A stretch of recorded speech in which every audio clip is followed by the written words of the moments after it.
Hello and welcome everyone to the Gold and Silver Club end of week commodities review for the 24th of October 2014, presented by myself, Phil Carr, and Nick Kalsi at the Gold and Silver Club. Today we will be reviewing the latest developments in the commodities markets. We'll be analysing the week's performance. The live session will be covering an end of week summary for the commodity markets. We'll be looking at the top trades of the week. We'll of course be covering live market commentary and technical analysis. We'll also look at the week ahead, so the key events looking forward, and of course we'll be answering any questions you may have too. So the major fundamentals this week has been gold price hitting a 6-week high on demand from Asia during the lead up to India's Diwali festival, which is the country's biggest gold buying occasion of the year. Since the start of the month, gold has risen 6.17% from a low of $1,182 an ounce to reach this week's high of $1,255 an ounce ahead of the Diwali celebrations. According to the World Gold Council, India is predicted to import 850 to 950 tons of gold this year. Elsewhere in the energy markets, oil prices rose on Thursday after it was reported that Saudi Arabia trimmed production in September to boost the market. Saudi Arabia cut crude oil production by 328,000 barrels in September to a total of 9.36 million barrels. On the news, WTI advanced 1.84% to trade at $82 a barrel, whilst Brent crude oil surged 2.51% to trade at $86.84 a barrel. Meanwhile, soft commodities have continued to outperform this week. On Thursday, wheat surged 0.9% to trade at $5.27 a bushel, its highest price since early September.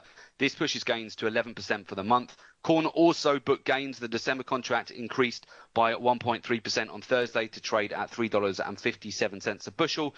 Looking ahead, the major focus now is certainly on Wednesday's FOMC announcement, when the Fed is expected to make history by ending its quantitative easing program, which will also present traders with a highly lucrative trading opportunity across the financial markets. So before we get started and take a look at the technicals, I'm Phil Carr, professional trader, trainer and speaker. I'm the co-founder and director of the Gold and Silver Club. I specialize in teaching people how to make money from trading the most lucrative financial markets in the world. So gold, silver, oil, natural gas, agricultural commodities. I've trained thousands of individuals to become independent traders and successfully manage their own investment portfolio. Also responsible for the research and development of the Gold and Silver Club trademark strategies that have a proven track record of generating returns for traders, and a regular contributor to a number of financial publications, speak at numerous trading seminars, webinars and workshops. Joining me in running the Gold and Silver Club is Nick Kalsi, professional trader, investment analyst and speaker. Nick began his career within private wealth management in 2002 before making the transition into proprietary trading. Prior to co-founding the Gold and Silver Club, spent several years coaching professional fund managers and traders internationally for some of the world's top-tier hedge funds and investment banks. And through his first-hand relationship with some of the world's most successful traders, discovered the formula, mindset and tools that can give any individual the definitive edge to trade in any economy. Also regularly writes for a number of global business and financial publications who've appeared frequently on financial television. Okay, so we'll just take a look at the gold price at the moment. We're currently trading at $1,232 per ounce. So we'll take a look at the technicals very shortly. The top trades of the week using the Gold and Silver Club signature trading strategies as follows. We had a lovely opportunity to trade a breakout this week on wheat. A buy opportunity, 140 points profit there, 70 points risk for 140 points profit for a 2-to-1, so $700 to make 1,400 US dollars. WTI crude oil, lovely breakdown this week as well, following a very strong trend at the moment. The risk on the trade, just for a quick day trade, was a 75-point risk, $750 risk for a profit of 250 points, or $2,500 for a 3-to-1. And gold as well. So we had a risk on this trade of 90 points for a profit of 210 points, as we've sold off over the last couple of days after a very strong rejection candle formed at resistance for 210 points. So we'll just take a look now at the technicals, and we'll just move over to the markets. We'll start off with natural gas at the moment. So natural gas looking very interesting. Natural gas starting to break down now. If we actually go out to some of the higher time frames, we can see this very clearly. Key level of support 3.723 breaking down here, and we've got a lot of confluence here across higher time frames. But if you just take a look at the daily, we're breaking down quite nicely. Next key level to break here at the moment will be 3.674, and we'll be looking for a move down to 3.589. And you can see very clearly how this support zone is starting to break down. So natural gas, I would say, definitely a top trade of the day to keep an eye on at the moment. We're just waiting for a breakdown now in price on this key support zone. And in fact, we'll just have a look at that, some of the tighter time frames as well. Yeah, we'll certainly be taking a look at that this afternoon. So the natural gas, definitely one to watch. Also, we'll have a look at light sweet crude oil. So light sweet crude oil breaking down as well. If we just take a look at the larger time frame for light sweet crude oil, we can see, of course, we've got a very strong downward trending channel. We're still not breaking above. We're getting lower highs still. Each retracement is causing a lower high to develop.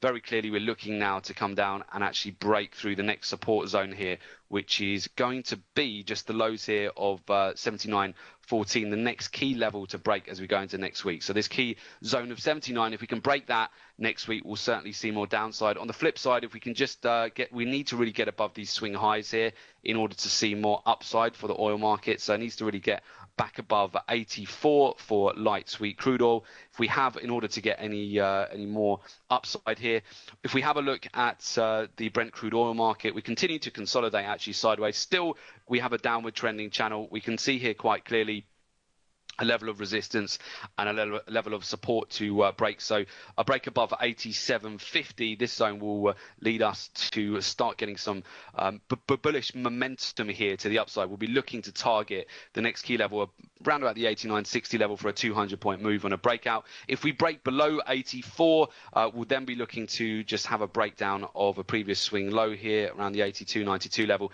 and we'll be looking for more downside here as well. So we're just consolidating more on Brent and WTI. I'd say really out the energies, natural gas is definitely the one you want to be watching today. Moving over to gold, so this will certainly be a very active market as we go into FOMC next week. We want to keep an eye on this. We have had a pullback from the recent highs here of $1,255 an ounce. We can see here that we are starting to develop a little bit of support around the 1230 zone. There's a bit of a hammer starting to form on the daily. Often volatility for gold does tend to reduce prior to the FOMC statement. So we've got the FOMC on Wednesday. It's certainly going to be a great trade opportunity. I'll talk about that a little bit more, about how you can actually trade that live with the Gold and Silver Club. But at the moment, at the daily time frame, we're getting a little bit of support around this zone. You can just draw in a trend line here. You can see the support zone holding at the moment. So we're looking just for a potential support around the current levels, 1230, and a little bit more upside as we go into next week if that confirms. The US dollar index has been putting pressure on gold. We saw a recent breakout the last couple of days. Again, the volatility was quite reduced on the US dollar yesterday. We'll be looking for a breakout either above this key resistance zone above 86 or a break just below the lows here of 85.75 for the next move here. So we'll be looking either for just a retracement back down to support or a breakout above resistance, which will inversely affect gold. Also looking at palladium, you can keep an eye on that on the higher time frames. Palladium has found some support around this key trend channel. It's been in place since 2012. We really, in order to get any more upside here, we'd like to see a break above really 800 US dollars an ounce here. So that's the key level to break above for palladium at the moment. Silver continuing to consolidate. Silver daily volatility is not great at the moment. So we're waiting really for a new trend to develop. If we come down and we take out the key level of support here at 1666, we'll be looking to break 4-year lows, and we'll be looking for more downside. If we get a break above the highs here, we can start building a bit of a base. It really needs to break above 1782, which may happen if it's going to happen, it could happen on the FOMC next week. But we'll be looking really for trade opportunities in either direction. But today's volatility quite reduced there. We'll just have a look at the platinum market as well. So platinum's still looking fairly bearish here, although we are developing a bit of a pennant here. You can see that we're getting higher highs on the daily, but also we're getting so we're getting higher lows and also lower highs here as well. You can see the pennant formation, which is developing, and we've got a little bit of reduced volatility on the daily here as well for platinum, really awaiting the next move. And of course, FOMC often gives us a lot of good trade opportunities. That's what we're going to be awaiting next week for the next move on platinum. Also, copper just following a very strong trending channel. We're looking for a move, a rotation just back up to the upper end of this trend channel in the short term here. So we're just looking for a bounce just back up to the resistance here, 3.0664. So that's the next key level of resistance for the copper market to come to, and then we'll be looking to take advantage of just a continuation of this downward trend. A lot of confluence there on the higher time frames as well. So that's what we're looking for on copper. Be interesting to see how we close on the daily here as well. There's a potential setup here as well, just on the daily. So we'll be keeping an eye as to whether this is going to give us a sell short. So that's a good one to watch today as well. Moving over to the grains, we've had some really good moves on corn and wheat this week, which we've caught the breakouts. You can see actually corn starting to break out from resistance here at 360. It's certainly on the move, so corn's a good one to watch. Next key level of resistance is going to be going back on the charts to August and July here. So this resistance zone around 370 is the next major area. So we're looking for about another 80-point move up to resistance here on corn. Looking good if you're in corn long at the moment. Looks like we'll get a continuation.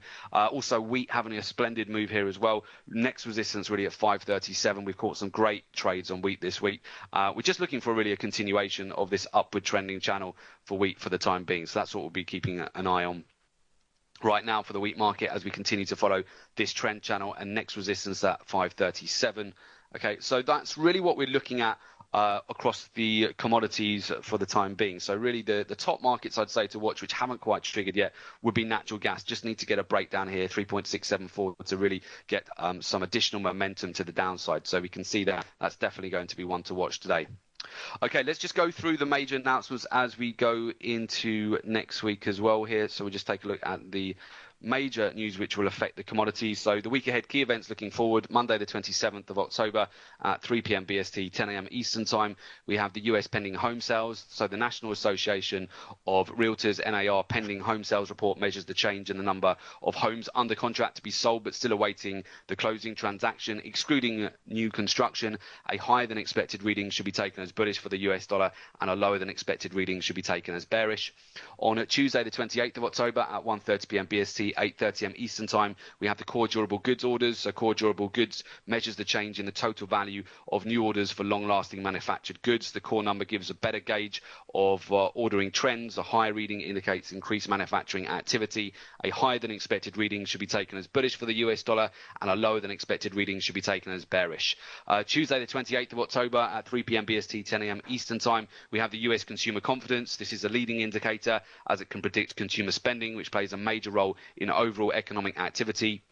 Higher readings point to higher consumer optimism. A higher than expected reading should be taken as bearish for crude oil prices, while a lower than expected reading should be taken as bullish. Wednesday the 29th of October at 3:30 p.m. BST, 10 a.m. Eastern time, we have the US crude oil inventories. That data reports the number of barrels of crude oil commercial firms have in their inventory. Commercial firms, of course, report those inventory levels to the Energy Information Administration on a weekly basis. A higher than expected reading should be taken as bearish for crude oil prices, while a lower than expected reading should be taken as bullish. Wednesday the 29th of October at 7 p.m. BST, 2 p.m. Eastern time, we have the FOMC statement. This is a primary tool the FOMC uses to communicate with traders about the monetary policy. It covers in detail the factors that affected the most recent interest rate decisions, along with commentary about economic conditions such as the future growth and outlook and inflation. The statement followed by a press conference with Janet Yellen. The question often leads to unscripted answers that create heavy market volatility. That's a major one for your diary as we go into next week.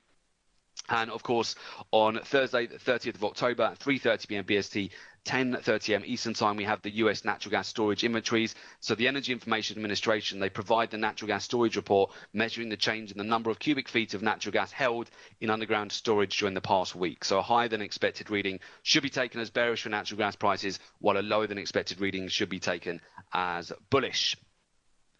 Okay, brilliant. Right, good question, George. So George just asking whether we'd be bullish or bearish silver. So let me lead you on to that. So essentially, we will actually be trading the FOMC live with all of our traders at the Gold and Silver Club. At the moment, we'll be essentially waiting on that FOMC statement to come out to give us the next direction for silver. So prior to the FOMC, you want to be lighter on positions and then really get ready for some big meaty positions as the FOMC announcement gets delivered. And that is a great trading opportunity, George. Okay, so if anybody would like to request information, no problem. If anybody would like to request information on the Gold and Silver Club live trading room program and daily trade calls, please go to www.jointhegoldandsilverclub.com, or you can contact us at our London, our New York, our Sydney, our Johannesburg, the Budapest office. So I'll leave those details on the screen for you very shortly. Of course, make sure you subscribe to our newsletter. You'll receive free weekly reports on the precious metals, energies, agriculture, as well as live market analysis and prices. So do make sure you take advantage